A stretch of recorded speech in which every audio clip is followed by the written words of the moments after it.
ঢাকার দিয়াবাড়িতে অস্থায়ী জেটিতে চলছে স্বপ্ন বোনার কাজ। দীর্ঘ প্রতীক্ষার পর ডিপোতে মেট্রো রেলের প্রথম কোচ। নির্মাণ কাজের সার্বিক অগ্রগতি প্রায় ৬২%। যখন কারিগরি সমস্ত মতামত পাবো, দেখব, টেস্টে ফিট হবে, তারপর আমরা হয়তো বলতে পারবো যে এই ট্রেনটা চলাচলের উপযোগী হয়েছে। চালু হলে বদলে যাবে রাজধানীর গণপরিবহন খাত। দ্রুততম সময়ে সবগুলোকে একীভূত করে একটি পূর্ণ চিত্র পাওয়ার একটা রোডম্যাপ যদি আমরা করতে পারি, নগরায়নে গণপরিবহন নিয়ে আর ভাবতে হবে না। দেখছিলেন প্রধান শিরোনাম, রাতের সময়ে সঙ্গে আছি আমি খান তাজদিন আসাদ। এবার অন্যান্য শীর্ষ সংবাদ। মহামারী শিখিয়েছে বিশ্বে একা চলার সুযোগ নেই। ভার্চুয়াল জলবায়ু সম্মেলনে প্রধানমন্ত্রী। পরিবেশ রক্ষায় $100 বিলিয়ন তহবিল নিশ্চিত সহ 4 দফা প্রস্তাব। স্বাস্থ্যবিধি নিশ্চিত করা না গেলে তৃতীয় ঢেউয়ের শঙ্কা স্বাস্থ্যমন্ত্রীর। 24 ঘন্টায় দেশে মৃত্যু 98। রাশিয়ার টিকা স্পুটনিক 5 উৎপাদন হবে দেশে, মস্কো ঢাকা একমত। বোরো মৌসুমে গত বছরের চেয়ে 1 লাখ টন কম খাদ্যশস্য কেনার লক্ষ্যমাত্রা সরকারের। 28 এপ্রিল থেকে সংগ্রহ শুরু। হাওরে 60% ফসল এখন কৃষকের ঘরে।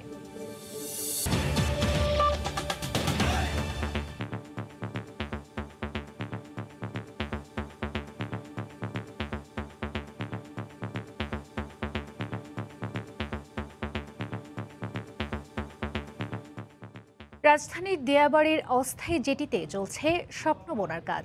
দীর্ঘ প্রতীক্ষার পর মেট্রো রেলের প্রথম কোচটি পৌঁছায় ডিপোতে। 19টি ধাপে পরীক্ষা নিরীক্ষা শেষে দেয়া হবে চূড়ান্ত ছাড়পত্র। এদিকে ইতিহাসের সাক্ষী হতে পেরে খুশি শ্রমিকরাও। বৃহস্পতিবার বেলা 11টা মেট্রো রেলের ডিপোর ইতিহাস লিখবার পালা। লরিতে করে মূল গন্তব্যের দিকে দেশের প্রথম মেট্রো রেলের কোচ। ডিপো এলাকায় প্রবেশ করতেই ক্ষণিকের জন্য যেন বন্ধ হয়ে যায় সব কাজ। সব শ্রমিক মুহূর্তের বিরতি দিয়ে সাক্ষী হলেন ইতিহাসের।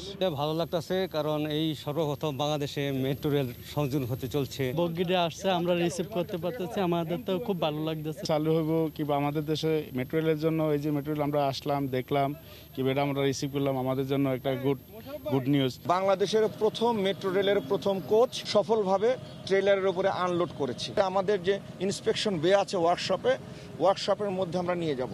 খুব সাবধানে ডিপোর শেডে নিয়ে যাওয়া হয় রাজধানীবাসীর দীর্ঘদিনের প্রতীক্ষার ফসল। সেখানে 19টি ধাপে সমন্বিত পরীক্ষা শেষে ছাড়পত্র মিলবে জাপানের কাওয়াসাকির তৈরি দেশের প্রথম মেট্রো রেলের কোচের। 19টা টেস্ট আছে যেটা করতে হবে, আর অন্যান্য যেগুলো আছে ইন্টারনাল, সেগুলো আলাদাভাবে আমরা করব। প্রতিটি কোচ ইন্সপেকশন হওয়ার পরে এটি একটি ট্রেন ফরমেশন হবে 6 কোচের। আপনারা জানেন 6টা কোচ নিয়ে একটা মেট্রো ট্রেন সেট হবে। সেই 6টি কোচের আমরা পুরো একটা ফুল ট্রেন ফরমেশন হবে। কারিগরি সমস্ত মতামত পাবো, দেখব, টেস্টে ফিট হবে, তারপর আমরা হয়তো বলতে পারবো যে এই ট্রেনটা চলাচলের উপযোগী হয়েছে। এর আগে বৃহস্পতিবার সকাল 8টার দিকেই দিয়াবাড়ির অস্থায়ী জেটিতে শুরু হয় স্বপ্ন বোনার কাজ। দীর্ঘ প্রতীক্ষার অবসান শেষে দিয়াবাড়ির জেটিতে তোলা হয় প্রথম কোচ। প্রথম দফায় খুব সতর্কতার সাথে শুরু হয় কার্যক্রম। প্রায় ঘণ্টাখানেক বাদে বিশেষ প্রক্রিয়ায় লিফটিং বারের মাধ্যমে তোলা হয় অস্থায়ী জেটিতে রাখা কার্গোতে। খালাস প্রক্রিয়ায় সবচেয়ে বেশি গুরুত্ব দেওয়া হচ্ছে এই কোচগুলোর সেফটির দিকে। সেক্ষেত্রে খানিকটা কালক্ষেপণ হয়তো হচ্ছে, যদিও কর্তৃপক্ষ বলছে শুক্রবারের মধ্যেই সবগুলো কোচই নিয়ে যাওয়া হবে দিয়াবাড়ির ডিপোতে। মেট্রো রেলের প্রথম কোচ কর্তৃপক্ষের সামনেই জাপানের ট্রায়াল দেওয়ার কথা থাকলেও তাতে বাদ সাধে করোনা পরিস্থিতি। তাই তৃতীয় পক্ষের মাধ্যমে পরীক্ষা শেষে দেয়া হয় প্রাথমিক ছাড়পত্র। রাশেদ লিমন, সময় সংবাদ, ঢাকা।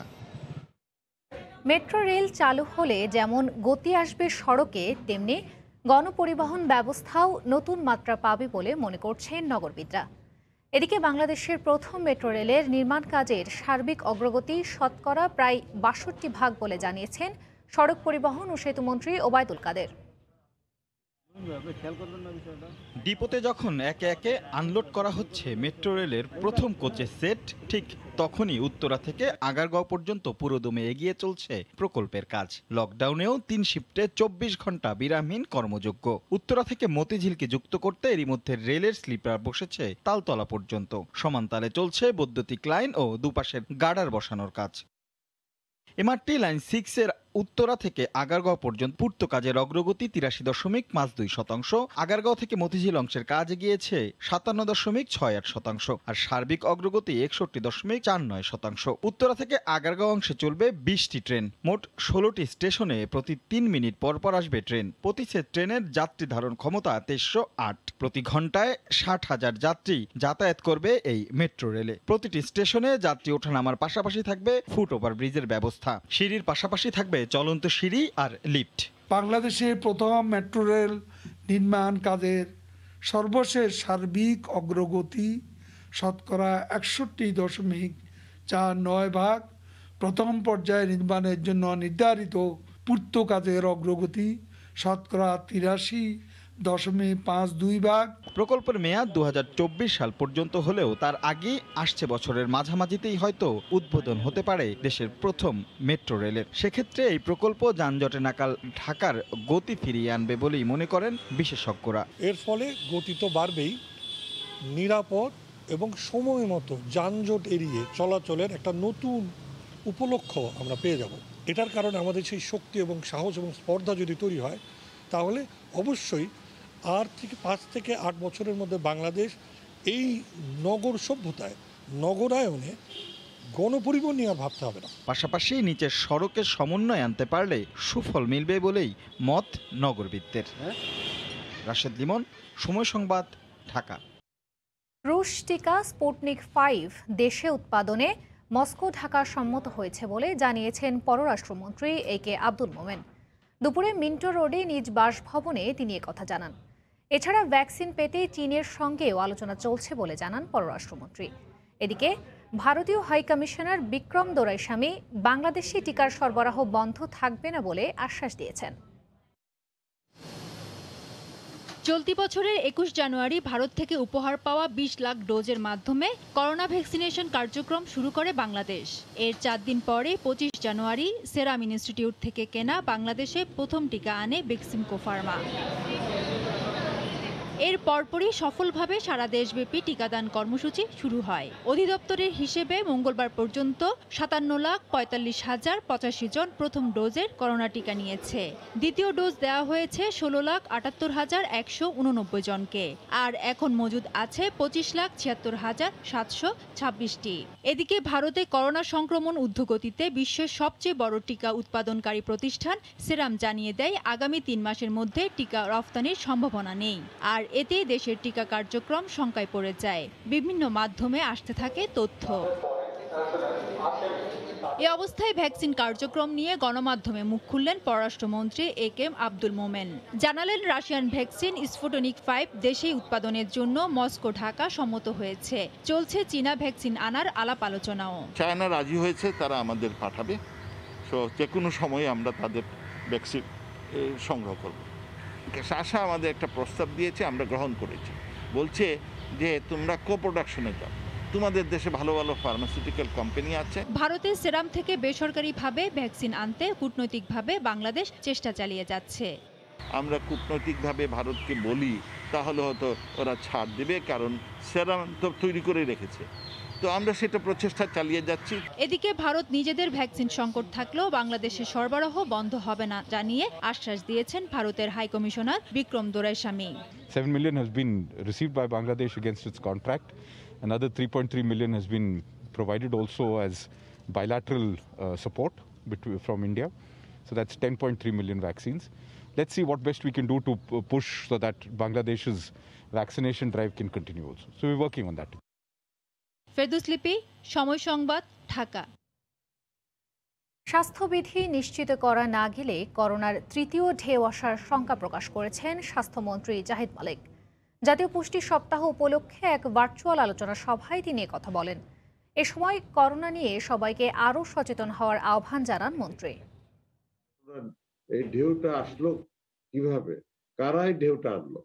কারণ আমরা যদি এটাকে চিহ্নিত না করি তাহলে আবার তৃতীয় ঢেউর জন্য আমাদের অপেক্ষা করতে হবে, আবার তৃতীয় ঢেউতে আমরা আক্রান্ত হইতে পারি। সেই দিকে আমাদের খেয়াল রাখতে হবে যাতে তৃতীয় ঢেউ না আসে। সামাজিক দূরত্ব বজায় রাখলাম না, যার ফলে আমাদের এই দ্বিতীয় ঢেউ আসলো। একই কাজ যদি আমরা আবারও করি তাহলে আমাদের তৃতীয় ঢেউ আবার আসবে। দেশে একদিনে করোনায় মারা গেলেন আরও 98 জন, শনাক্ত হয়েছেন 4014 জন। এদিকে উদ্বোধনের 5 দিনেও মহাখালীর ডিএনসিসি ডেডিকেটেড কোভিড হাসপাতালে পূর্ণাঙ্গ সেবা চালু হয়নি। সিটি স্ক্যান, রক্ত পরীক্ষা, এক্স-রের মতো কোভিড রোগীদের জরুরি পরীক্ষাগুলো চালু না হওয়ায় ভোগান্তি পোহাতে হচ্ছে রোগীদের। হাসপাতাল পরিচালক জানালেন 2-1 দিনের মধ্যেই সমস্যার সমাধান হবে। 82 বছর বয়সী নুরুল হুদা ডিএনসিসি হাসপাতালে শ্বাসকষ্ট সহ নানা শারীরিক জটিলতায় ভর্তি ছিলেন জরুরি বিভাগে। জরুরিভাবে সিটি স্ক্যান সহ অন্যান্য পরীক্ষা করার জন্য তাকে নিয়ে স্বজনরা ছুটছেন রাজধানীর অন্য হাসপাতালে। উদ্বোধনের 5 দিনেও মহাখালীর ডিএনসিসি ডেডিকেটেড কোভিড হাসপাতালে সিটি স্ক্যান, রক্তের পরীক্ষা, এক্স-রের মতো কোভিড রোগীদের জরুরি পরীক্ষাগুলো চালু না হওয়ায় বাড়ছে রোগীর ভোগান্তি। এখন আমরা 3 দিন ভর্তি হতেছি, বলতেছে রোগীর অবস্থা ভালো, আমরাও সচক্ষে দেখতেছি মোটামুটি ভালো, কিন্তু কোনো পরীক্ষা এখনো করাই নাই। সিটি স্ক্যানের জন্য নিয়ে যাচ্ছেন? হ্যাঁ, এখানে আসলে সেটিগুলো নাই। এখানে মানে কি না এখানে ওনারা কি বলছেন? সিটি স্ক্যান, ব্লাড, এক্স-রে এগুলো কিছুই নেই এখানে। 1000 শয্যা সক্ষমতার এই হাসপাতালটি জনবল সংকটের কারণে এখনো পুরোপুরি চালু করা যায়নি উল্লেখ করে পরিচালক জানান, আগামী 2-1 দিনের মধ্যে সিটি স্ক্যান সহ অন্যান্য পরীক্ষা শুরু হবে। সিটি স্ক্যান অলরেডি আমরা আশা করছি পেয়ে যাবো। একটা সিটি স্ক্যান এক জায়গা থেকে আমাদের দেওয়া হবে, খুব শীঘ্রই আমরা এটা লাগাবো। আমরা অলরেডি সিটি স্ক্যান রুমও তৈরি করে ফেলেছি। এদিকে স্বাস্থ্য অধিদপ্তরের পাঠানো বিজ্ঞপ্তিতে জানানো হয়, বৃহস্পতিবার দুপুর পর্যন্ত 24 ঘন্টায় করোনাক্রান্ত হয়ে মারা গেছেন 98 জন, নতুন করে শনাক্ত হয়েছেন 4014 জন। এভাবে একের পর এক দেশের বিভিন্ন প্রান্ত থেকে অসংখ্য রোগী আসছে দেশের সবচেয়ে বড় ডেডিকেটেড কোভিড হাসপাতালে। স্বাস্থ্য বিশেষজ্ঞরা বলছেন, সক্ষমতার সবটুকু চালু হলে কমবে অন্যান্য হাসপাতালে রোগীর চাপ, বাড়বে করোনাক্রান্তদের মনোবলও। তোহা খান তামিম, সময় সংবাদ, ঢাকা। চলতি বোরো মৌসুমে 19 লাখ মেট্রিক টন খাদ্যশস্য কেনার সিদ্ধান্ত নিয়েছে সরকার, যা গত বছরের চেয়ে 1 লাখ টন কম। আগামী 28 এপ্রিল থেকে সরাসরি কৃষকের কাছ থেকে ধান এবং 7 মে থেকে চাল কেনা হবে বলে খাদ্য মন্ত্রণালয়ের সূত্রে জানা গেছে। 2-1 দিনের মধ্যে ধান ও চালের মূল্য নির্ধারণ করা হবে। হাওর অঞ্চল সহ দেশের বিভিন্ন এলাকায় ইতিমধ্যেই কৃষকের ঘরে উঠতে শুরু করেছে সোনালী ধান। এ অবস্থায় চলতি বোরো মৌসুমে ধান চাল সংগ্রহের লক্ষ্যে বৃহস্পতিবার ভার্চুয়াল মাধ্যমে আয়োজিত এক সভায় খাদ্যশস্য সংগ্রহের লক্ষ্যমাত্রা নির্ধারণ করে খাদ্য পরিকল্পনা ও পরিধারণ কমিটি। মন্ত্রণালয় সূত্রে জানা গেছে, আগামী 28 এপ্রিল থেকে ধান এবং 7 মে থেকে চাল কেনা শুরু হবে। জানা গেছে, গতবারের চেয়ে 1.5 লাখ টন কমিয়ে এবার সরাসরি কৃষকের কাছ থেকে 6.5 লাখ টন ধান কেনা হবে। তবে আগের বছরের একই পরিমাণে 10 লাখ টন সেদ্ধ চাল এবং 1.5 লাখ টন আতপ চাল এবং 1 লাখ টন গম ক্রয়ের সিদ্ধান্ত নেওয়া হয়। এদিকে চলতি মাসের শুরু থেকেই গম কেনা শুরু করেছে সরকার। প্রয়োজন হলে ধান, চাল ও গম আমদানি করা হবে বলেও খাদ্য পরিকল্পনা ও পরিধারণ কমিটির সভায় সিদ্ধান্ত নেওয়া হয় বলে জানা গেছে। প্রসূন আশিস, সময় সংবাদ, ঢাকা। বোরো মৌসুমে ধান চাল উৎপাদন ও সংগ্রহের বিস্তারিত জানাতে স্টুডিওতে আছেন রিপোর্টার সালাউদ্দিন সুমন। যাচ্ছি তার কাছে। সুমন। ধন্যবাদ তাজনিন। আসলে সারা দেশেই কিন্তু ধান পাকতে শুরু করেছে। বিশেষ করে হাওর অঞ্চলে প্রতি বছরই আগেভাগে ধান পেকে যায়। এবারও কিন্তু হাওর অঞ্চলে আগেভাগেই ধান পেকে গেছে, সেই ধানগুলো কাটা হচ্ছে। পাশাপাশি উত্তরবঙ্গের যে খাদ্যশস্যের ভাণ্ডার হিসেবে ধরা হয় নওগাঁ, সেই নওগাঁয়ও কিছু এলাকায় ধান পাকতে শুরু করেছে। বিশেষ করে বলা যায় যে আর 1 সপ্তাহের মধ্যেই সারা দেশে একেবারে ধান যে ঘরে তোলার যে উৎসব, সেই উৎসবটি শুরু হয়ে যাবে। তবে ধান তোলার যেমন উৎসব আছে, কৃষকদের আনন্দ আছে, সেই আনন্দের মধ্যেও কৃষকদের কিছু শঙ্কাও রয়েছে, তাদের কিছু টেনশন রয়েছে যে তারা আসলে ধানের দাম পাবেন কিনা। আর সে বিষয়ে কিন্তু প্রতি বছরই সরকারও অনেক উদ্যোগ নিয়ে থাকেন। এবার সরকার কি উদ্যোগ নিচ্ছেন, কৃষকরা কি ভাবছেন, তাদের ধান তারা কতটা ঘরে তুলতে পারবেন, সে বিষয়টি নিয়েই আমি কিন্তু কথা বলবো। আমি আজকে যে ধানের যে উৎপাদন, সেই উৎপাদন যে লক্ষ্যমাত্রা সারা দেশের, সেই লক্ষ্যমাত্রা কিন্তু ধরা হয়েছে 2021 সালের, মানে এই বছরে 48 লাখ হেক্টর জমিতে ধান উৎপাদন লক্ষ্যমাত্রা ধরা হয়েছে 2 5 লাখ টন। বলে রাখি যে গত বছর কিন্তু 47 লাখ হেক্টর জমিতে ধান উৎপাদন করা হয়েছিল। আমরা জানি যে প্রতি বছরই যে ধানি জমি কৃষি জমি কমে যাচ্ছে, কিন্তু এবছর আমরা দেখতে পাচ্ছি যে 1 লাখ হেক্টর জমিতে এদেশে ধান উৎপাদন কিন্তু বেশি হচ্ছে। আর এবছর ধান ও চাল কেনার যে সময় নির্ধারণ, আসলে এখন পর্যন্ত বলে রাখি যে ধানের কিন্তু দাম নির্ধারণ করা হয়নি, কিন্তু আমরা আজকে বিশেষ সূত্রের মাধ্যমে কৃষি বিভাগ থেকে জানতে পেরেছি এই তথ্যটি যে আসলে 28শে এপ্রিল থেকে ধান সংগ্রহ শুরু করবে সরকার এবং 7ই মে থেকে কেনা হবে চাল। ধান ও চাল কেনার বিষয়টি কিন্তু পরিষ্কার যে এই সময়েই কেনা হবে। তবে আমরা দেখে নিতে চাই যে কতটুকু ধান এবং কতটুকু চাল কিনতে চাই সরকার। এবার কৃষকরা অনেক ধান উৎপাদন করেন, তারা চান যে সরকারের কাছে যদি তারা ধান বিক্রি করতে পারেন সরকারের মাধ্যমে, তাহলে কিন্তু তারা কী ধরনের রেট পাবেন সে বিষয়ে তারা নিশ্চিত হতে চান। তবে ধান বিক্রির বিষয়ে এবার ধান কেনা হবে 6.5 লাখ টন। অথচ দেখুন যে গত বছর কিন্তু ধান কেনা হয়েছিল 8 লাখ মেট্রিক টন, সেই হিসাবে প্রায় 1.5 লাখ মেট্রিক টন ধান এবার কম কেনা হচ্ছে। সেদ্ধ চাল কেনা হবে 10 লাখ মেট্রিক টন। আর ধান এবং চাল এর বিষয়ে একটি বিষয় আমি বলতে চাই, সেটি হচ্ছে যে ধানের ক্ষেত্রে ধান কিন্তু কৃষকরা সরাসরি বিক্রি করতে পারেন, আর চাল কিন্তু মিলাররা বিক্রি করেন। সেক্ষেত্রে যখন চাল কেনা হয় বেশি, তখন কৃষকদের জন্য কিন্তু একটু টেনশন হয়ে যায়। ধান বেশি কেনা হলে কৃষকরা সরাসরি লাভবান হতে পারতো। আর আতপ চাল কেনা হবে 1.5 লাখ টন, গম কেনা হবে 1 লাখ টন। আর আমরা একটু দেখে নিতে চাই যে 2020 সালে কতটা ধান চাল কেনা হয়েছিল বা কী ধরনের রেট ছিল সেই বিষয়টি। ধান কেনা হয়েছিল 8 লাখ টন 26 টাকা দরে, সেদ্ধ চাল কেনা হয়েছিল 10 লাখ টন 36 টাকা দরে, আতপ চাল কেনা হয়েছিল 1.5 লাখ টন 35 টাকা দরে, গম কেনা হয়েছিল 75,000 টন 28 টাকা দরে। আমি গমের কথা একটু বলতে চাই, গম কিন্তু গতবার কেনা হয়েছিল, এবার কেনা হবে 1 লাখ মেট্রিক টন। সেই হিসেবে কিন্তু 25,000 মেট্রিক টন গম এবার বেশি কেনা হচ্ছে। আর সব মিলিয়ে আমরা দেখতে পাচ্ছি যে ধান চাল এবং গম যে এই কেনা হচ্ছে, তার মধ্যে কিন্তু ধানের বিষয়টি একটু কম গতবারের চেয়ে, সেটি আমরা দেখলাম। আর আমরা প্রতি বছরই যখন ধান চাল কেনা শুরু হয় ঠিক সেই সময় আমরা দেখতে পাই যে কৃষকরা নানা ধরনের অভিযোগ করেন, যে মজুতদারদের বিরুদ্ধে অভিযোগ তোলেন, মধ্যস্বত্বভোগী ফড়িয়া মিল মালিক, তাদের বিরুদ্ধে এক ধরনের অভিযোগ আছে যে সরকার বিভিন্ন উদ্যোগ নেয়, যে তারা সরকারের পক্ষ থেকে ধান কেনা হবে বিভিন্নভাবে, কিন্তু সেসব জায়গায় নানাভাবে কৃষকরা কিন্তু বিপাকে পড়ে যায়। শেষমেশ তাদের কারণেই কিন্তু তারা সেই ন্যায্য দাম পান না বা ঠিক জায়গায় তারা ধানটি দিতে পারেন না। এই যে আজকের যে আমার এই দেখানোর বিষয় ছিল যে কৃষকরা কিভাবে ধান দেবেন চাল দেবেন সে বিষয়টি এখন পর্যন্ত দেখালাম। আরেকটি বিষয় জানিয়ে রাখি, এবার কিন্তু লটারির মাধ্যমে কৃষকরা ধান দিতে পারবেন বলে কৃষি বিভাগ থেকে জানানো হয়েছে। এর আগেও কিন্তু বেশ কয়েকটি জায়গায় গত বছর পরীক্ষামূলকভাবে লটারির মাধ্যমে ধান কেনা হয়েছে, কিন্তু সেটি তেমন ফলপ্রসূ হয়নি বলে কিন্তু কৃষকরা অভিযোগ করেছেন। আর আজকে আমরা একটি রিপোর্ট দেখব এই মুহূর্তে। আমাদের রিপোর্টার ইকরামুল কবির একটি রিপোর্ট করেছেন সিলেট থেকে। তিনি সুনামগঞ্জে গিয়ে সুনামগঞ্জের হাওরে যে ধান উৎপাদন হয়েছে এবার অনেক, সেই ধান কাটা হচ্ছে, সেই ধান ঘরে তোলা হচ্ছে, কৃষকরা সেটি উৎসব করে ধান ঘরে তুলছেন। ইকরামুল কবির ভাইয়ের সেই রিপোর্টটি আমরা এখন দেখতে চাই। চলতি বড় মৌসুমে জেলার ছোট বড় 95টি হাওরে 2,23,330 হেক্টর জমিতে স্থানীয় হাইব্রিড ও উচ্চ ফলনশীল জাতের বোরো ধান আবাদ করা হয়। জেলার কৃষি বিভাগ জানায় ইতিমধ্যে 60% জমির পাকা ধান কাটা হয়েছে। চলতি মাসের শেষে আবহাওয়া কিছুটা খারাপ হওয়ার সম্ভাবনা থাকলেও তার আগেই হাওরের শতভাগ ধান কাটা হয়ে যাবে। ধান কাটার শ্রমিক এবং যন্ত্রের কোনো অভাব নেই, তো আশা করছি যে আমাদের এই ধানটি প্রাকৃতিক দুর্যোগ আসার আগেই শতভাগ আমরা নিরাপদে তুলতে পারবো। হাওরের ধান দ্রুত এবং কম খরচে কৃষকের গোলায় তোলার জন্য 294টি কম্বাইন হারভেস্টার, 130টি রিপার মেশিন ছাড়াও 2 লাখেরও বেশি শ্রমিক ধান কাটায় ব্যস্ত রয়েছেন।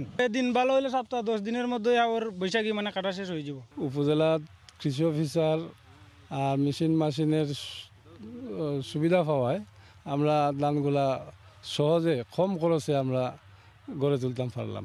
1 বিঘা ধান কাটতে এই মেশিন দিয়ে মাত্র 1,500 টাকা খরচ হয়, এটা ঝাড়াই মারাই সহ একদম। আর যদি আমরা এই গতাগতি কাটি লেবার দিয়ে, তাহলে এক্ষেত্রে প্রায় মারাই জারাই সহ কাটা সহ বাড়ি পৌঁছা পর্যন্ত প্রায় 6,000 টাকা খরচ হয়।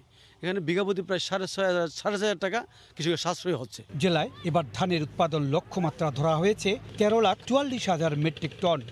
অতীতের সকল রেকর্ড ভেঙে এবার 4,000 কোটি টাকার ধান সুনামগঞ্জের হাওরবাসী ঘরে তুলতে যাচ্ছে। সুনামগঞ্জের দেখার হাওর থেকে ইকরামুল কবির, সময় সংবাদ। কৃষকদের ধান কাটার উৎসব, ধান ঘরে তোলা এবং সরকারের উদ্যোগ, এ বিষয় নিয়ে এই ছিল আজকে আমার কাছে। তাজনীন, ধন্যবাদ সুমন। বড় মৌসুমে ধান চাল উৎপাদন এবং সংগ্রহের বিস্তারিত জানাতে স্টুডিও থেকে আমাদের সঙ্গে যোগ দিয়েছিলেন রিপোর্টার সালাউদ্দিন সুমন। প্রধানমন্ত্রী শেখ হাসিনা বলেছেন, করোনা শিখিয়েছে বিশ্বে একা চলার সুযোগ নেই। সম্মিলিত পদক্ষেপের মাধ্যমেই কেবল মহামারী মোকাবেলা করা সম্ভব বলে বিশ্বসভায় মত দেন সরকার প্রধান শেখ হাসিনা। মার্কিন প্রেসিডেন্ট জো বাইডেনের আমন্ত্রণে লিডার্স সামিট অন ক্লাইমেটের ভার্চুয়াল উদ্বোধনী অনুষ্ঠানে একথা বলেন শেখ হাসিনা। অনুষ্ঠানে জলবায়ু পরিবর্তন মোকাবেলায় $100 বিলিয়ন তহবিল নিশ্চিত করা সহ পরিবেশ রক্ষায় 4 দফা প্রস্তাব তুলে ধরেন শেখ হাসিনা। দিন দিন আশঙ্কাজনক হারে বাড়ছে সমুদ্রপৃষ্ঠের উচ্চতা। বিশ্বের ধনী সম্পদশালী দেশগুলোর শিল্পায়নে যথেচ্ছ কার্বন নিঃসরণে উষ্ণতা বাড়ছে পৃথিবীর। প্রতিবছর বন্যা, জলোচ্ছ্বাস আর তীব্র খরাসহ প্রাকৃতিক দুর্যোগ পোহাতে হচ্ছে বাংলাদেশের মতো দেশগুলোকে। এসব ক্ষতি কাটিয়ে উঠতে অন্যের প্রতি মুখাপেক্ষী না হয়ে বাংলাদেশ নিজেদের অর্থেই গড়ে তুলেছে জলবায়ু তহবিল। জলবায়ুর প্রভাব মোকাবিলা করে বাংলাদেশের উন্নয়ন অব্যাহত রাখার গল্প এবার উপস্থাপিত হল মার্কিন প্রেসিডেন্টের আমন্ত্রণে আয়োজিত জলবায়ু সম্মেলনে। বৃহস্পতিবার সন্ধ্যায় মার্কিন প্রেসিডেন্ট জো বাইডেন আয়োজিত লিডার্স সামিট অন ক্লাইমেটের উদ্বোধনী আয়োজনে ভিডিও বক্তব্যের মাধ্যমে অংশগ্রহণ করে বাংলাদেশ।